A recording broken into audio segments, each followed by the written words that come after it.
Voilà, Balandi, son rival, 4 coins dans le monde, Sikanyo Sobolanda, Kabiso, Bandeko, il y a 3W, nous les combattants. Vraiment, Bino Batubomesana, toujours Kolanda, son rival, Bozala toujours branché. Bino Batubomesana, Kolanda, 3W, le collé, à TV, à Congo, il y a place DGZ. Bozala toujours branché, Bo quitter ba fauteuil, na binoté. Vraiment, Lelo Awatu, Yambeli Bino Mosal Nanzambe. Mosal Nanzambe, Wa Outi Musika, Aye Lelo, na Mabele, Afrique du Sud. Vraiment, maison sans rival, et Loba, Koki Kotika, et Bongote, et photo Lukaye, to solo la nae, po bino pebo sepela. Naebi kezamba liboso ya koleka na émission na biso son rival, ako se présenter ye moko batu ba yebi naebi ke place baza ya ko sepela, ba mame bele ba benga kinga ba baza na posa ba yoka moto na nzambe ye yo lelo na zweli bino ye, comment tokoyoka. Bonjour pasteur. Bonjour maman, que le Seigneur vous bénisse. Merci vraiment qu'on se présenter na micro na biso tel mezamba la liboso to lingaka moto ye mga se présenter mokili ba. Gloire à Dieu, nzamba za lokumu, comme on angeza évangéliste Junior Lokilo, naza ko travailler na ministère la puissance de Jésus-Christ na Kinshasa, plus précisément na assemblée ya Matete. Et bien voilà, on a cette pasteur Junior, ke prophète Bazali, vraiment yewana liboso na biso. Vraiment pasteur yebisa biso non pourquoi ba benga kayo Junior. Comment ton total rabato mon Junior eza elo moro hein ya mukie. Mais yo na mambo zo sala minene mais pourquoi tu quelqu'un na komba Junior? Oui, que la gloire soit rendue à notre Dieu. Tant on a botami et tata moi sinanga mutapisanga comme wana Junior. Voilà pourquoi na kolina yango et ça reste comme ça. Junior, c'est pas dans le sens qu'il y a diminutif, non. Mais dans le combo, c'est la naissance. Eh bien voilà, c'était le pasteur Junior. Et alors, pasteur Yebisana Nubiso, Oye, Nakat Afrique du Sud, au trouvé Afrique du Sud, Ndenin. Oui, gloire à Dieu.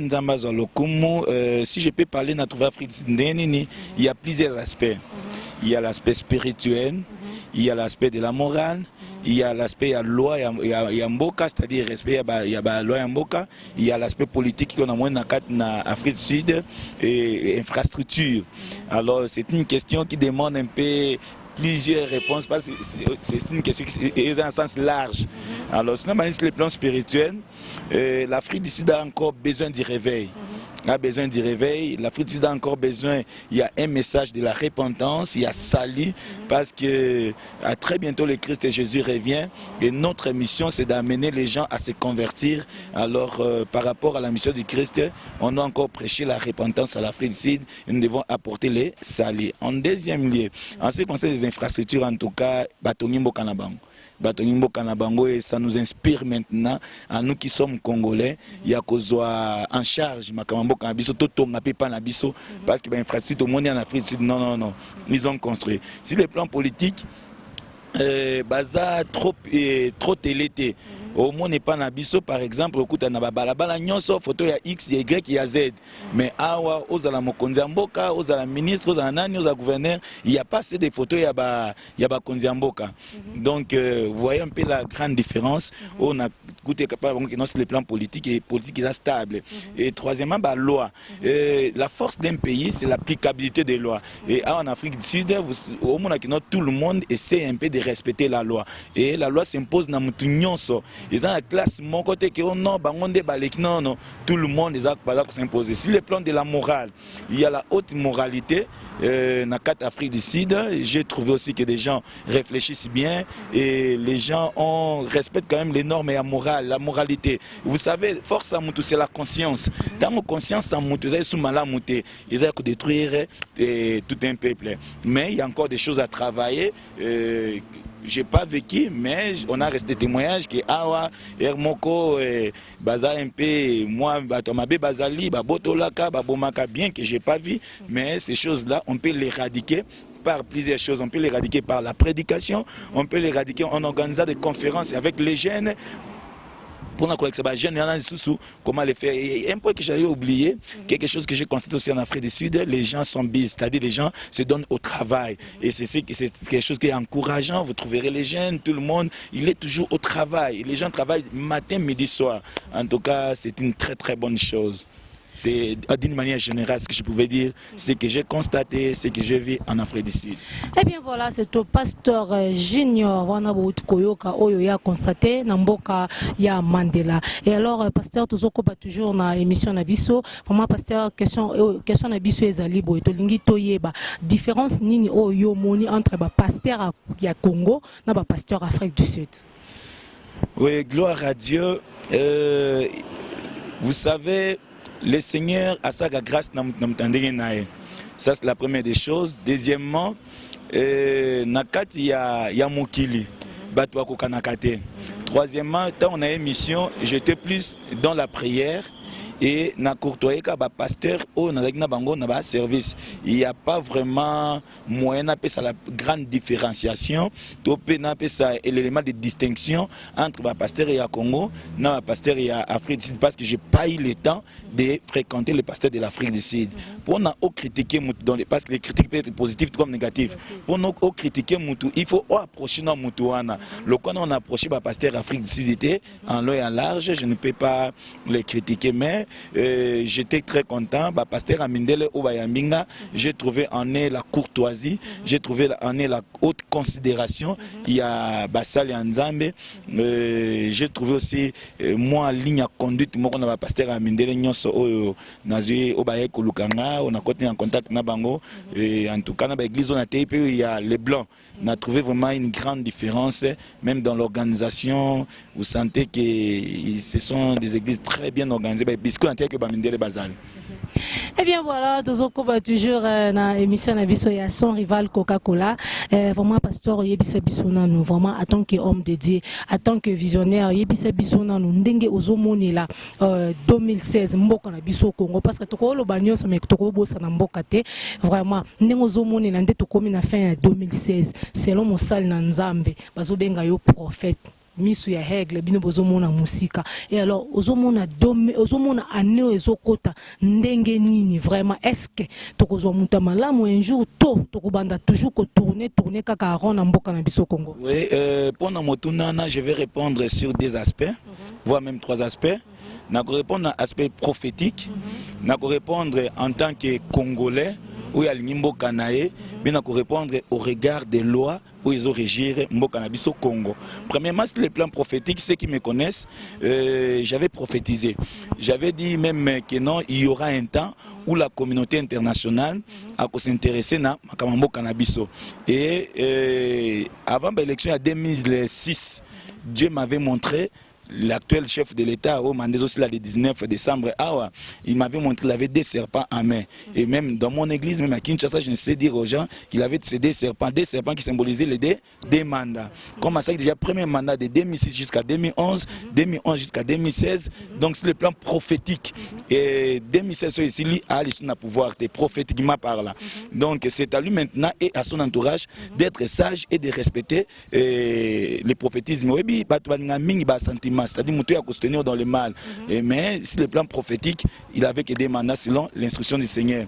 Tant que côté m'a bonné tout le temps, mais si on demande qu'est-ce qu'il fait, sinon, bon de la macasse parce que la résistance est causale. Et la communauté internationale a intervenu dans la situation et on a vécu Kodjo Baye pour la négociation. Donc la profession dans ma PCB se marche toujours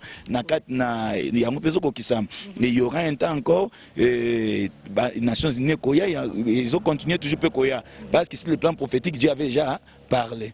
Alors et c'est là qui va conduire au bazo diriger va comprendre horloge spirituelle et horloge prophétique.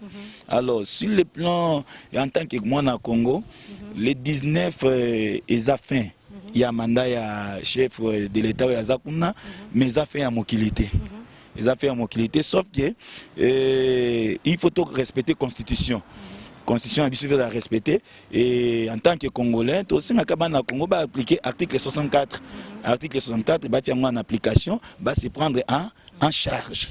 Donc c'est au Congolais de se prendre en charge. Moutako s'occuper na makamba Congo ko likabiso moko azate. Donc c'est une situation qui nous guette, qui nous dérange et on est tenté de prier nuit et jour. les 19 non, je rentre dans mon pays. Parce qu'on doit prier pour les pays. Et nous croyons que le Dieu du Congo est vivant. Dieu protégera encore le Congo. Et le Congo ira encore de l'avant. Et ce que nous voyons ici, mes bien-aimés, ça fait très mal. Ça fait très mal. On a besoin de dirigeants responsables. Alors, on ne peut pas perdre la foi. La Bible dit, la justice élève une nation. Nous croyons que Dieu a voté marcher dans la bosembo, dans la justice, pour la nation congolaise et tomber à Malessus.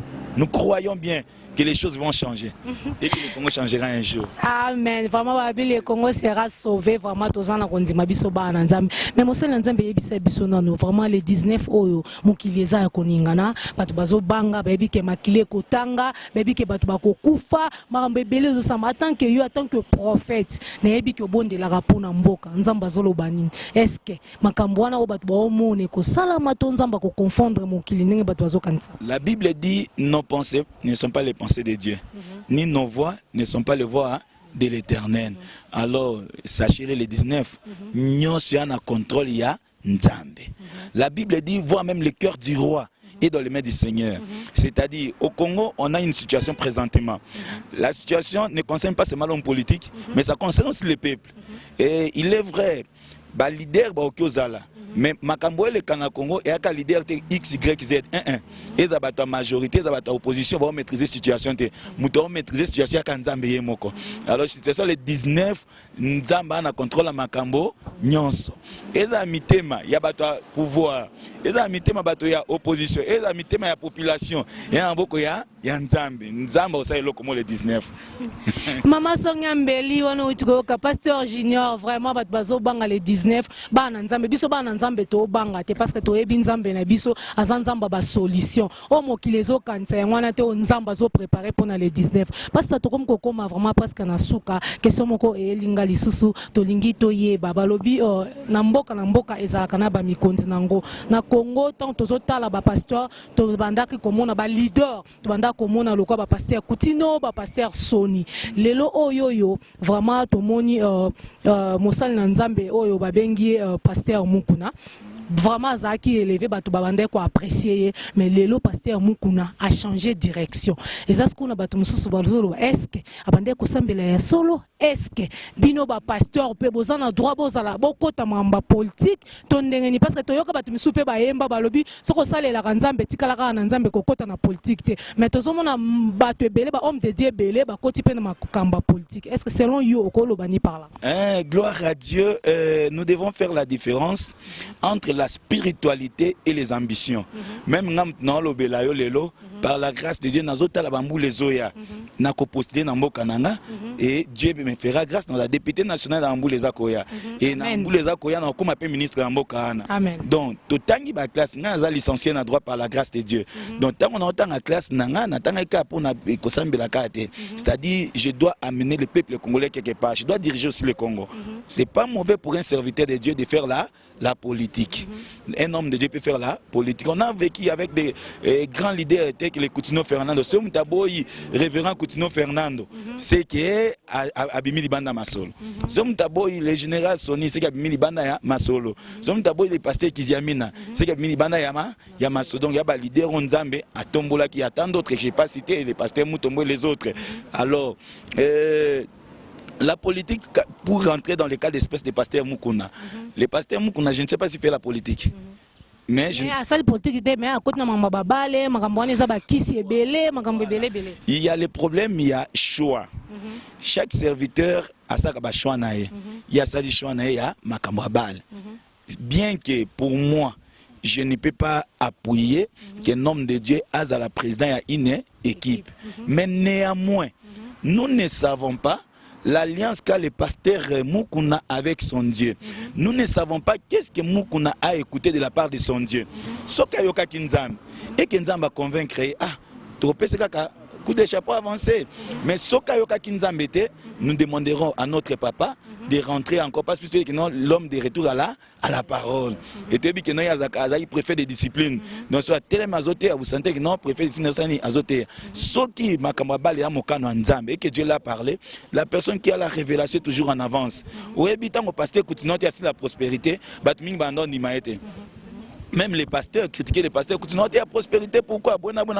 Tant que maman l'a dit, le combat spirituel, les gens ne croyaient pas. Tant qu'ils aiment notre miracle, mais aujourd'hui, tous les pasteurs, tout comme le combat spirituel, c'est la délivrance, tous les pasteurs, tout est prospérité, tous les pasteurs, tout est miracle. Mais tant qu'on va t'en bataille, qui sont bloqués, tout est le meilleur, ce qui pasteur et moukuna, ayo qui réellement nzambe, na makambo abale a continuer. Mais ce qui nzambe te, asanini, azonga.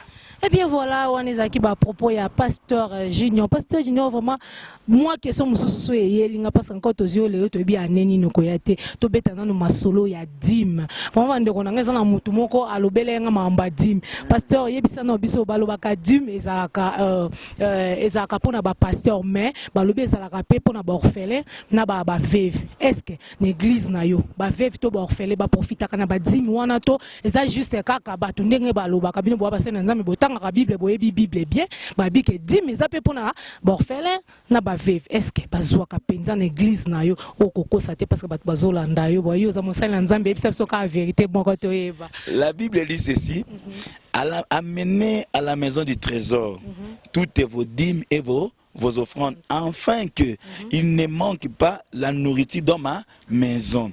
Et ce qui te zone na étymologie à dîme, na dîme qui était prévu à coller à dîme, multiplier à dîme mais Lévi. Pourquoi Lévi devait manger la dîme? C'est ce qu'on a révélation. Lévi est aligné à Abraham.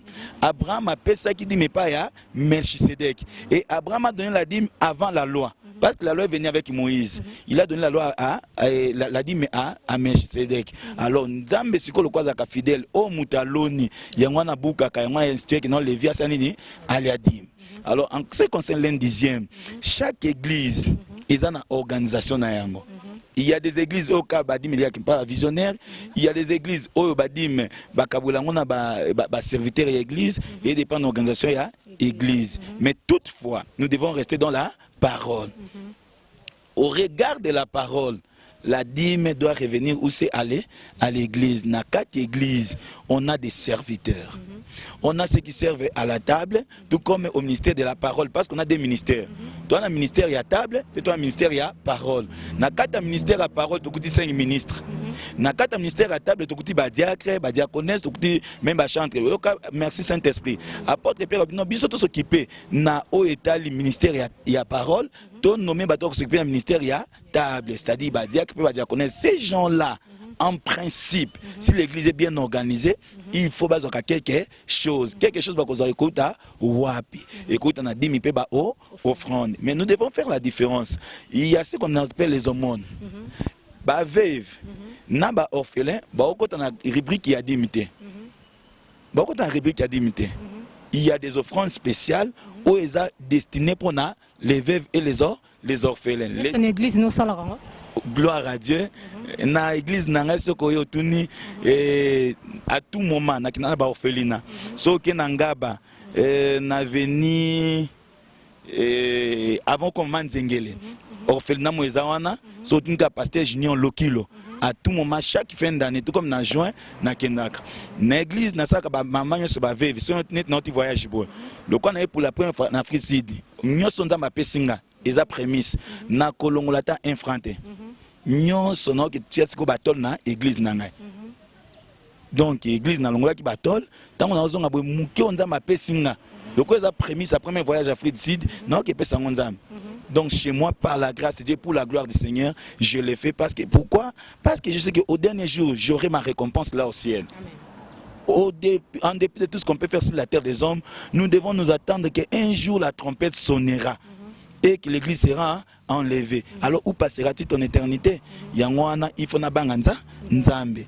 Orphelin pas na priorité, veuve en priorité. Donc je leur donne. Même moi, pièce la meilleure chose, même Bayeres nanga ya lopango église zali. Loko la veuve, pièce la oh, zaya maman veuve, mais zaya moi sinangate. Amen. wana vraiment tokongo koma vraiment na suka na biso vraiment émission na biso wana botuko comme osali na nzambe ninga lobi et sali bino bien bato bozaki na posa ko yoka yeyo azokende na mais to baki tokotika ete mosali nzambe yebisa biso nano par rapport ya maman pasteur yebisa biso nano à propos ya maman 100 jours est-ce que selon yo en tant que faux prophète ya nzambe selon yo ndengo zomonela maman na azokende azosa makambo ya vrai to ya faux babi to juger mutu te mais quand même tozomona tozana miso faut to loba o tozomona pona yo en tant que mosala nzambe ozomona ye ndenge ni ndenga zo alira azokende nango. Gloire à Dieu, la Bible dit on reconnaît un bon arbre par ses fruits. Je me souviens, c'est mon pasteur Koutino Mata Makas. Les gens ont critiqué pasteur Koutino Bonabona Kota Mabonde Nzambe Laksanga pasteur Koutino. Aïbisanga c'est mon serviteur. En ce qui concerne maman Esther, jusqu'à présent, a gagné ba âme.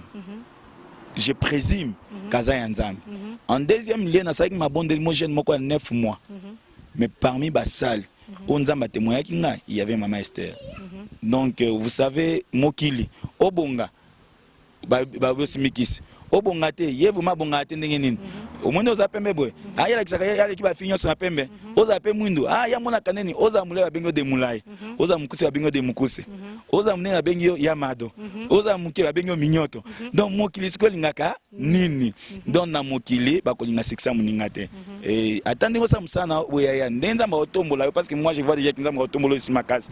En tout cas, il y a Mandumba, Fiwana, il y a à côté monde mystique, c'est ça le monde. Mais quelque chose que j'en peux vous dire, ce que vous avez gardé, maman Esther, en grosso modo, et là son Dieu et sert Dieu dans la vérité. Maman Esther osel nzambe bino bot bozo kota ba doute boyoki mosala nzambe ye aza prophète soka lobi bo comprendre boyoka ya kota ka mabondeli. Maman pasteur, je n'ai jamais été en contact avec maman Esther. Peut-être elle peut me connaître par le nom, moi aussi je la connais, mais on ne sait jamais courtoyer. Mais ce que je témoigne, le Saint-Esprit est témoin, c'est sa servante. Merci, merci pasteur, vraiment to komi vraiment na suka juste un mot pour na mboka Congo, vraiment toza vraiment na souci ya mboka na biso biso bato toza libanda, to vandi awa pour ne sengote, to vandi awa parce que mboka za malamu te vraiment en tant que homme de juste un mot pour na Congo parce que maloba oyo to ko tikala kanango ata lelo ata lobi te to ko présenter mosala nzamba lobaka pour na Congo yango ekokisami. Naza vraiment na konzima nzambe ya pasteur Junior aza ko sala ngamungo na moni mambo nzamba lobi nzima kitenga mona moni bandeko nanga bonzima nzambe akufate aza toujours na bon moyen. Merci beaucoup. Avant de parler sur le Congo, j'allais d'abord parler sur les 3 catégories de gens. Nengana Lobela, ceux qui nous dirigent présentement avant les 19, ceux qui sont dans l'opposition et au peuple congolais. Nasengi bandeko bazo diriger Congo siko, ba respecter la loi et la République, ba respecter la Constitution. Baïbako respecter, baïbako pratiquer justice. Balongola oyo nyonso ya bomoto oyo ko sabiso ba gloire. On a vécu avec Mobutu, à l'écart tous les gloires, les gens l'ont acclamé, mais le jour de ya Koufa Mobutu, batona bazara quitté. Alors dans 5 ans ba konzo ba diriger biso bazala honnête pe ba respecter mon beko ya mboka. Na 5 na batu ya opposition balongwana déface. Ezate les autres ans A, les autres ans B, tous embrouillé population azokufa biso to kufa te non. Donc balongwana déface, donc ba pe sa face moko et ba travailler toujours pour na avancement ya mboka parce que l'opposition n'est pas l'ennemi du pays ni du peuple ni du pouvoir mais l'opposition est la lumière du pouvoir. Donc lorsqu'on est opposant c'est pour donner la lumière ou éclairer ba toza na pouvoir. Pe na sengi na population congolaise nyonso ba na Congo nyonso tozo makambo amen. Tozo voyager même Brazzaville les en face na biso bota ndenge ezalelo. Mais non. Donc population est mise en charge to appliquer article 64. Donc le peuple congolais place nyonso bo landangai to appliquer article 64. Bino pe toza libanda bon motiver bana ya Congo. Au bazan kata Congo na applicabilité article 64. Et en ce qui concerne le Congo en tant que Moussa Nzambe, je sais qu'un jour Congo est téléma, Congo est mata. Afrique d'ici doyo beaucoup moins dans le Congo. Et les peuples congolais partout beaucoup à respecter pour honorer à cause il y a au Congo Kozala. À très bientôt là, nous verrons le Congo dans sa seconde gloire. Nzamba osala makamamine na kata Congo et le Congo sera encore un pays là où ekozala bazo envia ngo siko pona ba matière première na biso pour biloko to nango mais kala mingi te ba ko envia ngo na onzamba osala et na osenga pe na bana Congo to pesa opportunité te na batu mo ba ko sende Congo ono ba diviser Congo to ka bwana ono province tel comme pays tel non restons unis